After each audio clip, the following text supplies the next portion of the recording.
One of the biggest upsets in American sports history happened in the NFL. And not just a normal NFL game, it was the most unexpected Super Bowl to date. In recent memory, have won Super Bowl 42. The two teams that faced off in the Super Bowl were the New England Patriots and the New York Giants. The Patriots had a perfect season of 16-0. Many thought the game was decided before it even started. The Giants, however, were seen as underdogs who weren't even expected to make it that far. Quiet confidence about this team. I don't think they're going to be overwhelmed by the moment. Just over a month earlier, in the regular season finale, they had faced the Patriots in what was a relatively meaningless game for New York. Despite this, the Giants put up a fierce fight, narrowly losing by just 3 points. Patriots' perfect season is very much in jeopardy. They were scrappy, inconsistent, and outmatched on paper. Yet when these two teams met on the biggest stage, something incredible happened. What followed wasn't just an upset. It was a game that would change the NFL forever.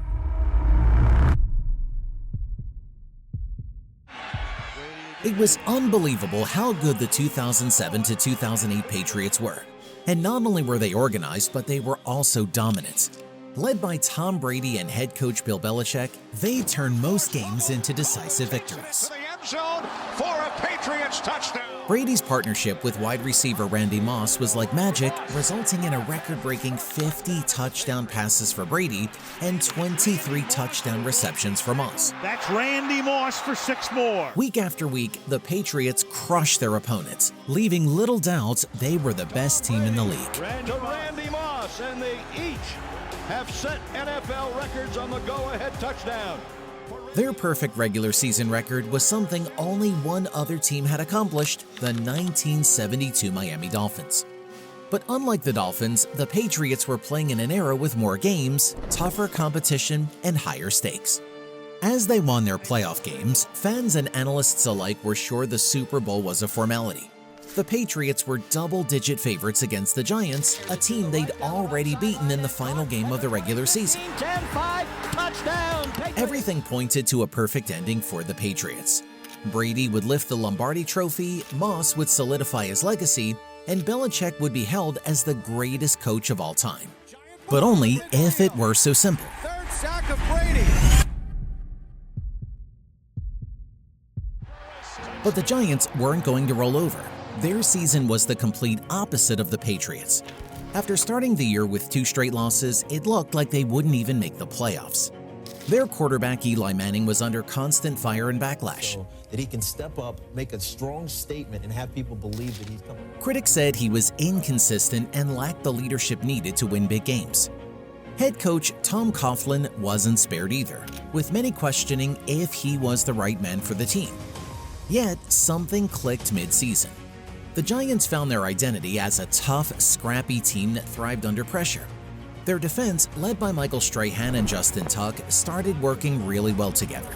Gets sacked by Justin Tuck, back of the 35-yard line with from And on top of that, Eli Manning's individual brilliance was next level.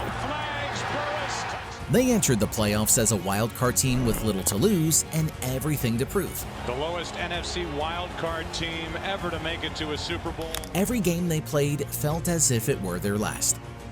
The Giants' path to the Super Bowl was nothing short of miraculous. They beat the Tampa Bay Buccaneers, outlasted the Dallas Cowboys, and survived a nail-biter against the Green Bay Packers in the freezing cold. Each win built their confidence, but the idea of taking down the Patriots, that felt like a fairy tale. No one gave them a chance, no one except the Giants themselves. Manning was nearly separated from his senses. The New York Giants weren't just underdogs, they were practically dismissed as an afterthought. The Giants began the 2007 season in rough shape, starting 0-2 with losses to the Cowboys and Packers. However, something seemed to light a fire under this New York Giants team. From that point on, they turned things around, winning 10 of their final 14 games to secure the 5th seed in the NFC and a wild-card berth. The Giants rolled into Week 17 with their playoff spot already locked in. Dallas had clinched the division, so New York was stuck with the 5th seed no matter what. The game itself didn't mean much for the Giants, but for the New England Patriots, it was history in the making. If they won, they'd be the first team ever to finish a regular season 16-0. So yeah, the stakes were huge. And despite not being on the line for the Giants, they weren't about to lay down. The game was a heavyweight battle. The Patriots did what they do best, winning 38-35 and completing their perfect season. Everyone walked away thinking New England was untouchable. But here's the thing. The Giants learned a lot from that loss. They showed they could hang with the greatest team in the league. Eli Manning threw one touchdown pass. The offensive line gave him time to work, and the defense found ways to put pressure on Brady, something no one else had been able to do all year. The Patriots may have won that night, but the Giants walked away with a blueprint. They saw cracks in the armor. Fast forward to the playoffs. The Giants' first stop was in Tampa Bay to face the Buccaneers, who went 9-7 and won the NFC South under John Gruden. Tampa Bay took an early lead in the first quarter, and for a second, it looked like the Giants were in trouble. But after that, New York took over. They dominated the second half, leading 17-7 by the early third quarter, and finishing with a 24-14 win. The defense was everywhere, forcing 2 interceptions, and Eli Manning played clean football, throwing 2 touchdowns with 0 turnovers. It was New York's first playoff win since 2000. But let's be real, nobody thought they were going much further. Off to Dallas. Off to Dallas.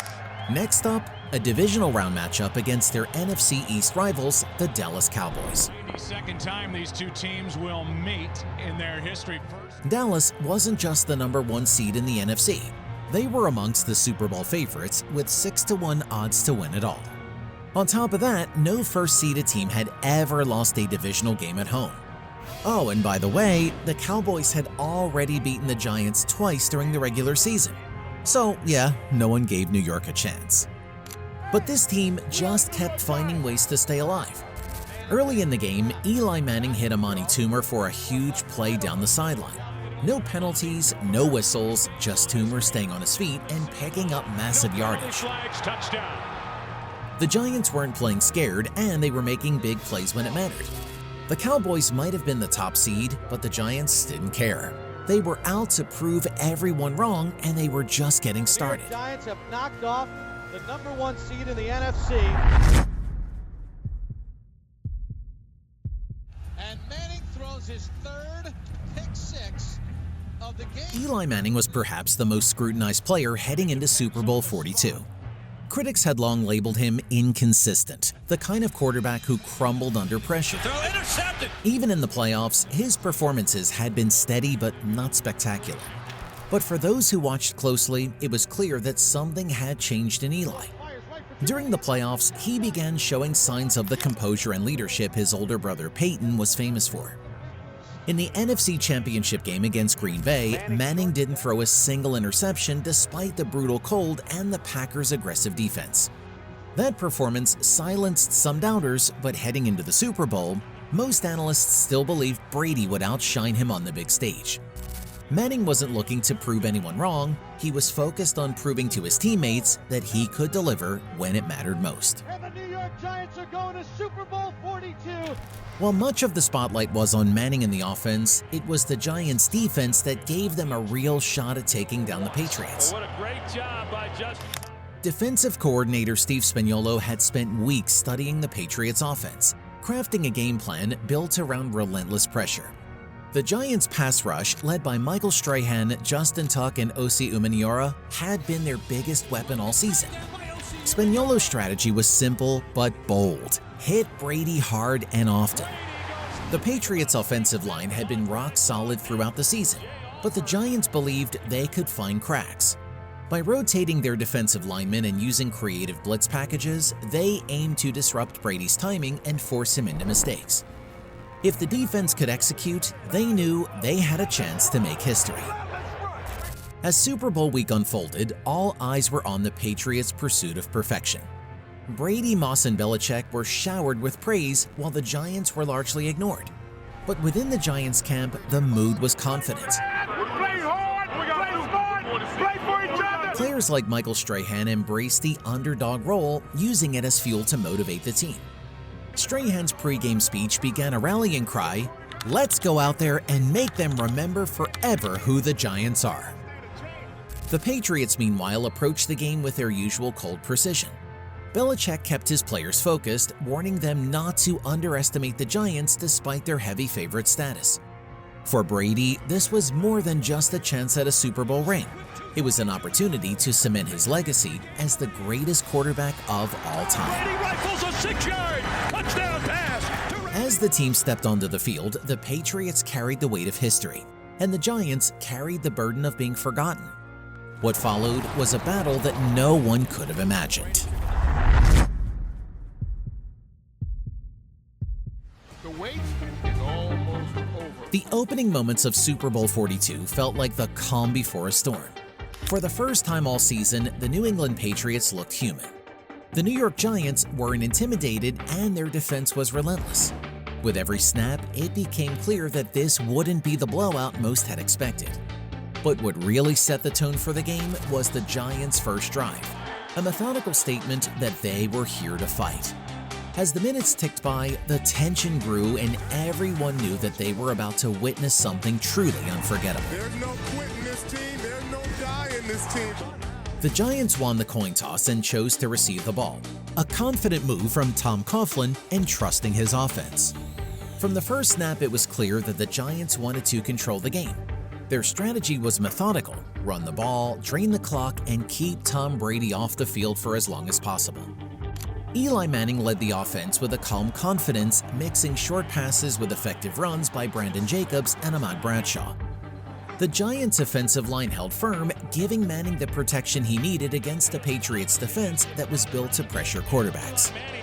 After 14 plays and over 9 minutes of possession, the Giants settled for a field goal. Lawrence Tynes nailed a 32-yarder, giving the Giants an early 3-0 lead. While it wasn't the explosive start some might have hoped for, the Giants made a statement. They are in it to win it. Just blew right through Brandon Merriweather. The Patriots, however, weren't going to let the Giants dictate the pace. On their first drive, Brady began to find his rhythm, connecting with Wes Welker on quick short passes to move the chains. Randy Moss, the Patriots' most dangerous weapon, was tightly covered by the Giants' secondary, forcing Brady to spread the ball around. Brady, however, worked around this, and on the first play of the second quarter, Maroney punched in a 1-yard rushing touchdown to get on the board, up 7-3. Right side, touchdown New England. As the second quarter got fully underway, the Giants knew they couldn't just rely on their defense to win the game. Would Eli Manning rise to the occasion, or would the Patriots' offense finally break free? The answer would come soon enough. As the game entered the second quarter, the stakes grew even higher. The Giants were down points, and they knew their offense needed to step up to keep the pressure on. Eli Manning started finding short, safe throws, giving the Giants' offense a chance to control possession. With every passing minute, the tension mounted, and the question loomed. Would the Patriots keep rolling, or would an aggressive Giants defensive approach find its way? What followed was a series of pivotal moments that swung momentum back and forth, setting the stage for a dramatic finish. Sacked again. On the final drive of the first half, the Patriots found movement once again. Running the 2-minute offense with 1:47 to go in the half, Brady found a few first downs and surely would at least exit the half with a Steve Gostkowski field goal. With 28 seconds to go, Brady completed a big pass to star receiver Randy Moss, gaining 18 yards to the Giants' 44-yard line. With one more timeout and 22 seconds, surely New England were primed to set up a field goal.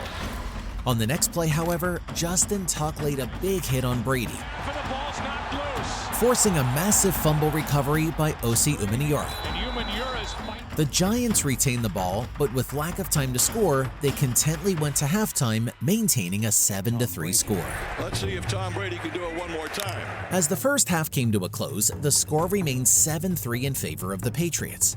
It wasn't the high-scoring affair many had predicted, but it was a battle of wills that kept fans on the edge of their seats. For the Giants, the game plan was working, but they knew they'd need something special to overcome the Patriots' relentless offense. For New England, the question was whether they could maintain their slim lead under constant pressure. Brady does not want to see pressure. With halftime looming, both teams returned to their locker rooms, knowing the second half would define their legacies. Could the Giants find a way to break through, or would the Patriots march toward perfection? The answers were waiting just 30 minutes away. Touchdown, we are world champions. The entire second half, 2-all. The second half of Super Bowl 42 began with everything still up for grabs. The Patriots clung to a slim 7-3 lead, but their aura of invincibility was fading. Patriots in grave danger of seeing their undefeated season go up in smoke. The Giants, fueled by their defense and unwavering belief, knew the next 30 minutes would define their season, and perhaps their franchise's history. What followed was a battle that would be remembered for generations, culminating in one of the most iconic moments in NFL history. With the game on the line, destiny took center stage. I feel like smash mouth football from this offense, Bob. It's not all finesse, Dick. It is. As we entered the second half, both sides were determined to take a stance and cement their legacy as a Lombardi Trophy winner.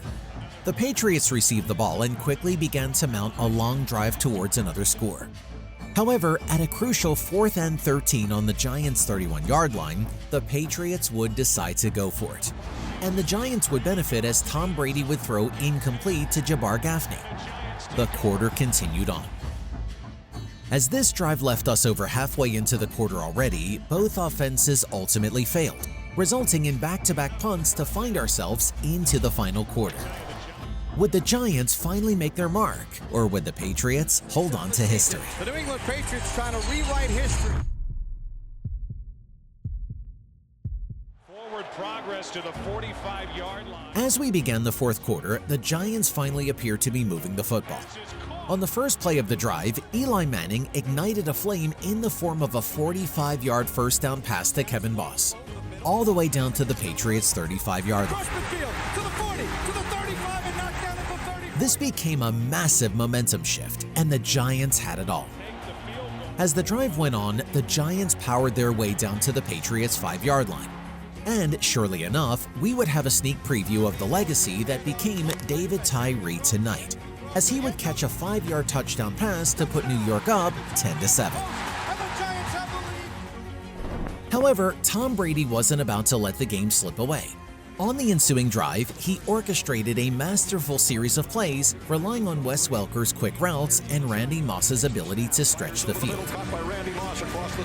The Giants' defense, though still aggressive, began to show signs of fatigue as Brady picked them apart with surgical precision. Brady in the shotgun takes the snap. With just under 3 minutes left in the fourth quarter, Brady found Moss streaking down the sideline for a 6-yard touchdown.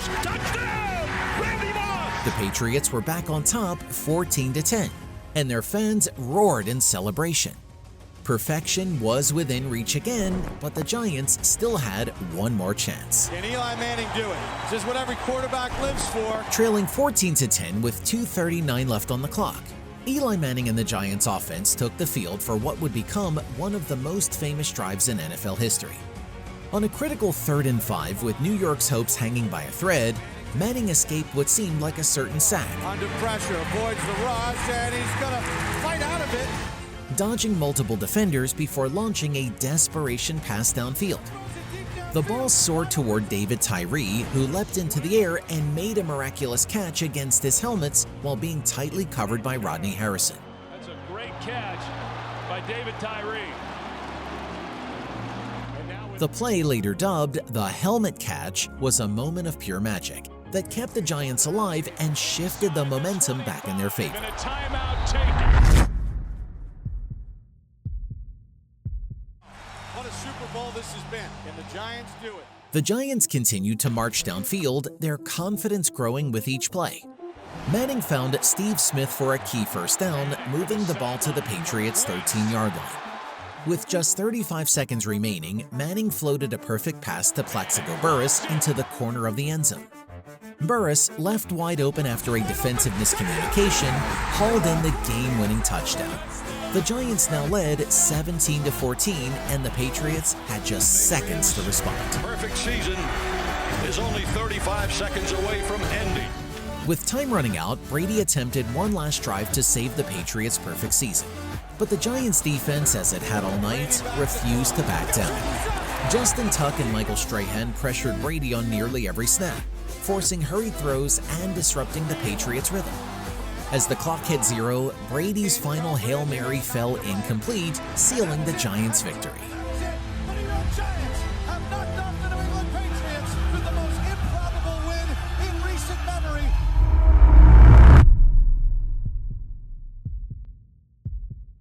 The Giants' 17-14 victory stunned the football world. It was more than just a Super Bowl win, it was a story of resilience, belief, and the triumph of the underdog. Eli, to his critics, how you like me now? The Patriots' pursuit of perfection had been stopped in its tracks, and the Giants had written one of the greatest chapters in NFL history.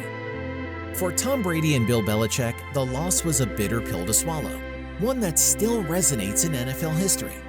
For Eli Manning, it was a career-defining moment that silenced his critics and solidified his place among the game's elite quarterbacks. And for the Giants, it was proof that no challenge is insurmountable. Super Bowl 42 wasn't just any normal Super Bowl. It was a testament of what makes sports so special. On that night in February 2008, the Giants didn't just win a championship. They changed the NFL forever.